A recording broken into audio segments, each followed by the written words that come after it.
Quartier Libre TV, bonjour. Je suis en compagnie de 3 intervenantes de la Maison du couple et de la famille. Pouvez-vous vous présenter? Ok, je vais d'abord vous présenter la Maison du couple et de la famille, qui est une association qui s'est créée il y a 20 ans, en 1997, et qui s'est installée sur le quartier de Kéréderne il y a 1 an. Nous avons déménagé. Voilà, donc je vais me présenter. Je suis Annick Renaud-Bernard. Je suis intervenante familiale dans l'association. Voilà, moi je suis Véronique Dervaux, donc je travaille dans l'association comme conseillère conjugale et je fais également partie de l'équipe des intervenants familiaux. Martine Nguyen Van Dat, je suis médiatrice familiale et j'interviens à la Maison du couple et de la famille depuis 1998. Pouvez-vous nous expliquer les prestations que vous proposez? Le conseil conjugal, donc, c'est une proposition d'entretien à destination des couples. La plupart du temps, les personnes viennent en couple. Il m'arrive de recevoir des personnes seules, mais c'est assez rare. Le conseil conjugal, c'est pas au sens de donner des conseils, plutôt au sens de tenir conseil ensemble. Les personnes viennent avec leurs demandes, voilà, ils ont des difficultés, ils rencontrent des difficultés dans leur vie conjugale, et le fait d'en parler avec une personne extérieure peut les aider à mieux percevoir ce qui est difficile et comment ils peuvent y remédier. Il peut y avoir un entretien, parfois simplement, ou plusieurs. Et tout ce qui se dit en entretien est bien sûr confidentiel. L'intervention familiale, les entretiens familiaux sont destinés aux familles qui formulent une demande. Ce qui est important dans l'association, c'est que les personnes puissent téléphoner et demander un entretien. Donc pour les familles, ça va être à partir d'une difficulté présentée par un enfant, souvent, et donc où le travail va se faire en présence de toute la famille, puisque nous pensons, enfin nous savons qu'une famille a beaucoup de ressources qu'elle ne sait pas qu'elle a. Et donc on va aider la famille à trouver ses propres ressources, ses propres... retrouver du pouvoir pour pouvoir agir sur leurs difficultés. C'est un peu comme pour le conjugal, on va pas donner notre recette, on va pas donner de conseils, mais on va aider les familles à trouver elles-mêmes, on va les guider pour trouver elles-mêmes le chemin des solutions pour les problèmes qu'elles rencontrent. Voilà pour le familial. En médiation familiale, nous recevons également des couples, mais des couples qui ont déjà décidé de se séparer ou de divorcer, ou au moins l'un des deux a pris cette décision. Et donc nous les accompagnons, nous appelons ça un processus, nous les accompagnons dans les décisions à prendre pour la séparation, tant autour des décisions autour des enfants que pour la liquidation des biens immobiliers. Pour autant, le principal travail, c'est quand même d'apaiser les conflits, puisqu'il y a beaucoup de conflits dans les moments de séparation, et beaucoup de souffrance. Donc c'est pour permettre que les personnes dépassent leur moment où ils sont uniquement dans l'expression de la souffrance pour arriver à rester dans la coparentalité.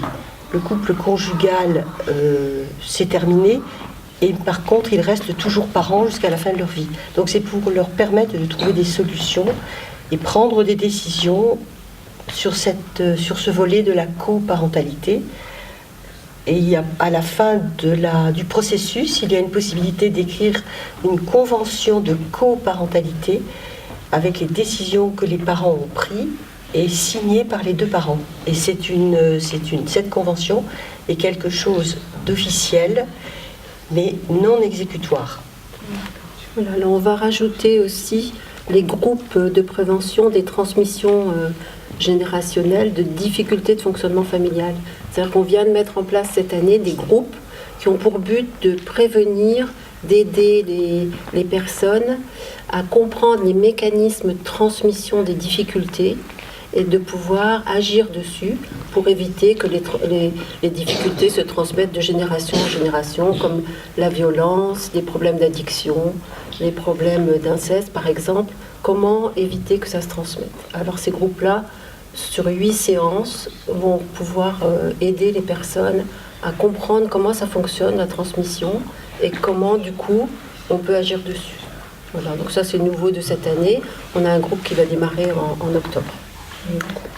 Par rapport à la médiation, je voulais aussi rajouter qu'il peut y avoir ce que nous appelons la médiation intergénérationnelle, c'est-à-dire pour des familles où, par exemple, les grands-parents ne voient plus leurs petits-enfants, ou alors par rapport à des parents âgés où des fratries ne peuvent pas se mettre d'accord sur comment s'occuper de leurs parents âgés, ou alors des jeunes adultes qui sont en très gros conflit, voire en rupture avec des parents. Donc ça fait partie aussi du volet de la médiation, mais bon, c'est une toute petite part par rapport au divorce et aux séparations. D'accord. Et par contre, est-ce qu'il faut payer pour avoir des conseils? Ça dépend. Oui, on demande une participation. Ça, c'est un incontournable.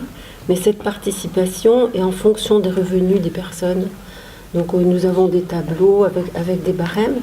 Et en aucun cas, l'argent doit être un obstacle à une intervention.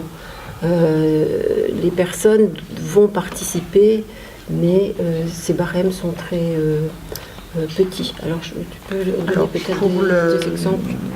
Pour le conseil conjugal, il y a 5 tranches de revenus qui sont indiquées.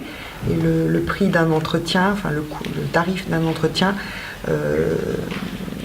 va de 7 € à 50 €. Mais bon, si pour une personne, 7 €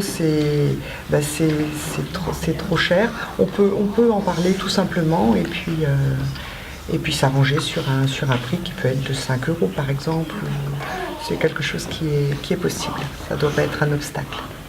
Alors en médiation, c'est un peu différent parce que nous avons une convention avec la CNAF, c'est-à-dire que nous avons une prestation de service, donc les tarifs sont imposés et sont identiques, c'est national, les tarifs sont nationaux.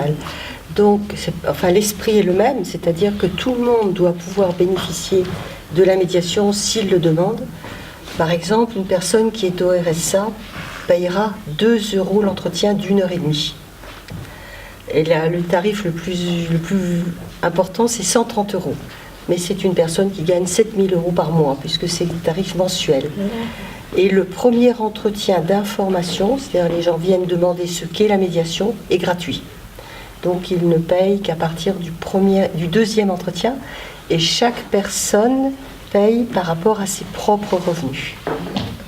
Moi, l'idée, c'est que ça soit accessible. Oui. Ouais, financièrement. Ouais. Et comment peut-on prendre un rendez-vous? Alors les personnes appellent directement au secrétariat et ils ont donc une secrétaire qui va leur donner toutes les indications pour une prise de rendez-vous. On peut peut-être donner le numéro. Oui. C'est le 02 98 47 26 26. Et nous sommes situés donc rue Pénarménès, juste à côté, dans les locaux associatifs. D'accord. Merci à vous d'être venus. Merci de Merci. nous avoir reçus. Au revoir.